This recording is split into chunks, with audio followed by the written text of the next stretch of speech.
अस्सलाम वालेकुम दोस्तों, आज की इस वीडियो में हम नर्व इंपल्स के लेक्चर नंबर 3 को डिस्कस करने जा रहे हैं। तो इस लेक्चर को शुरू करने से पहले आपसे रिक्वेस्ट करेंगे कि अगर आपने अब तक हमारे चैनल को सब्सक्राइब नहीं किया जो कि सिंपल टीचिंग के नाम से है, तो काइंडली आज ही आप हमारे चैनल को सब्सक्राइब करें और साथ ही साथ बेल आइकन को लाजमी क्लिक करें ताकि हमारी अपलोड करदा तमाम वीडियोस की नोटिफिकेशन आपको रिसीव हो सके।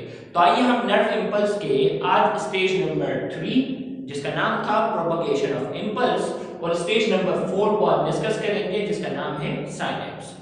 तो आइए हम स्टार्ट करते हैं प्रोपगेशन ऑफ इंपल्स।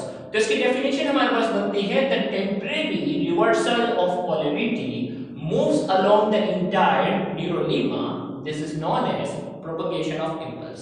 याद रहे लेक्चर नंबर 2 में हमने डिस्कस किया था एक्शन पोटेंशियल, और एक्शन पोटेंशियल में एक बात ये हमने डिस्कस की थी कि ये जो पोलैरिटी होती है न्यूरोलीमा की, न्यूरॉन की जो मेम्ब्रेन है वो वक्ती तौर पर टेम्परेरी तौर पर उसकी पोलैरिटी रिवर्स हो जाती है। अब ये पोलैरिटी कैसे रिवर्स हुई थी वो बात हमने की थी लेक्चर नंबर 2 में।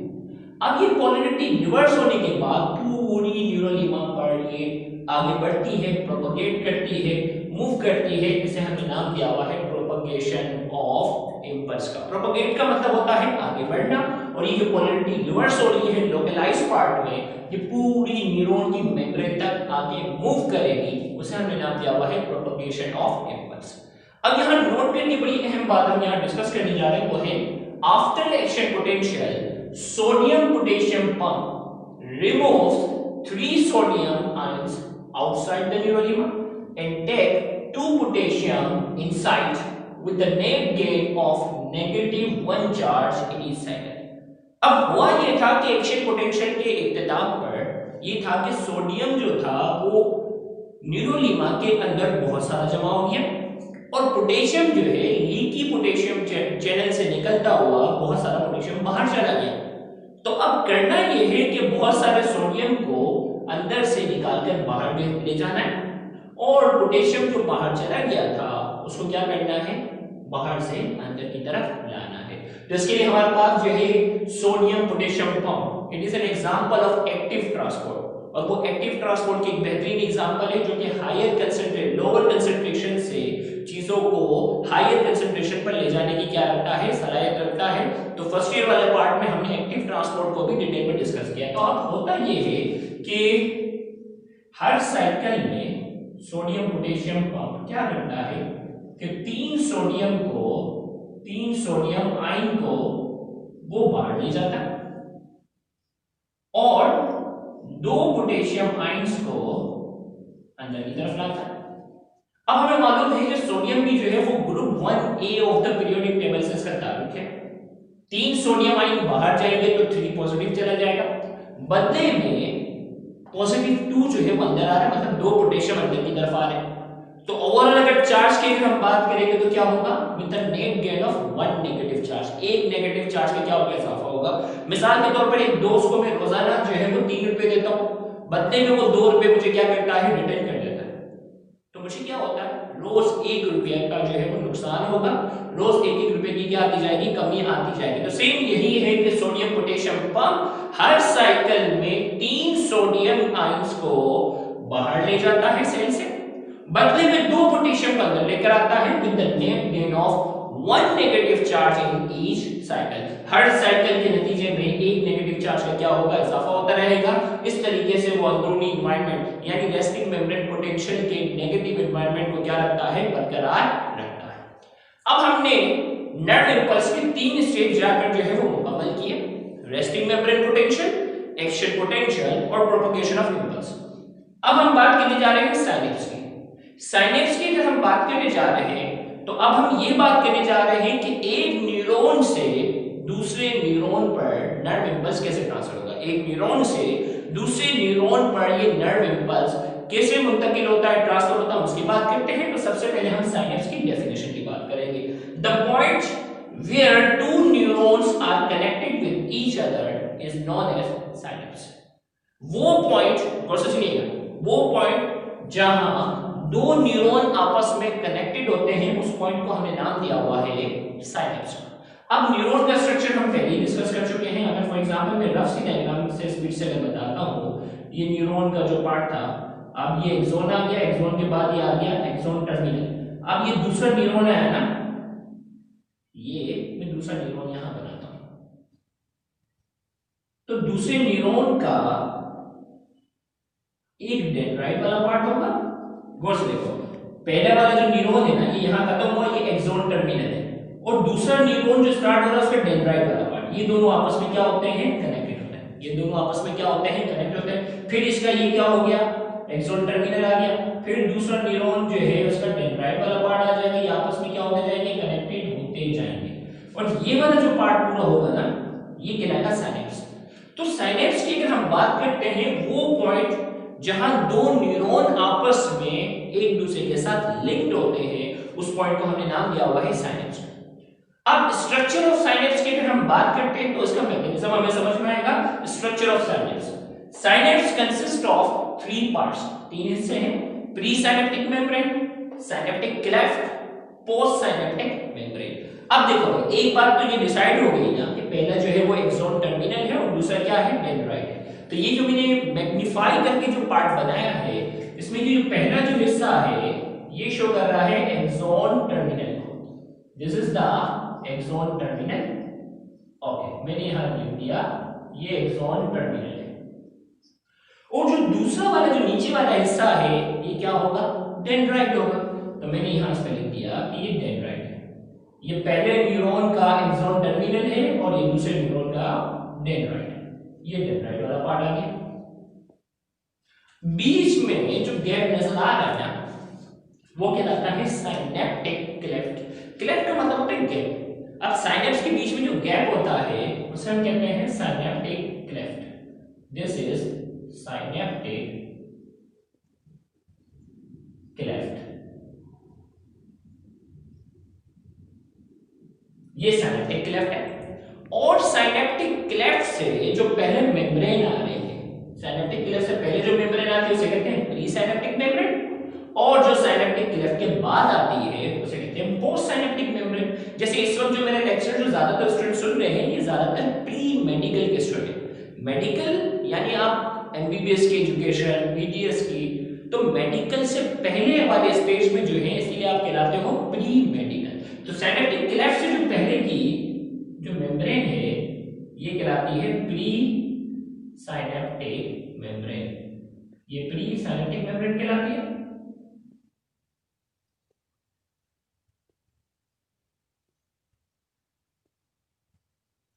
और जो बाद में मेम्ब्रेन आ रही है उसे हम कहते हैं पोस्ट साइनेप्टिक मेम्ब्रेन।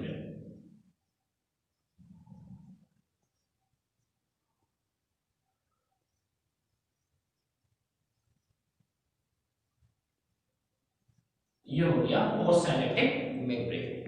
अब प्री साइनेप्टिक मेम्ब्रेन यानी एक्सोन टर्मिनल की बात करते हैं, तो ये जो छोटे-छोटे राउंड बने ना, ये वेसिकल है। वेसिकल जो है वो मेम्ब्रेन बाउंड स्ट्रक्चर है, और इन मेम्ब्रेन बाउंड स्ट्रक्चर के अंदर क्या है, न्यूरोट्रांसमीटर है।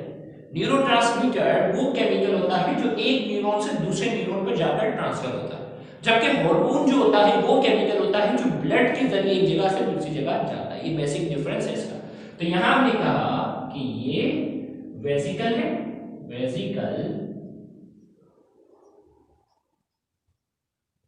वेसिकल में क्या होंगे, न्यूरोट्रांसमीटर मौजूद होते हैं। तो मैं यहां ब्रैकेट में लिख भी देता हूं कि इसके अंदर है न्यूरोट्रांसमीटर,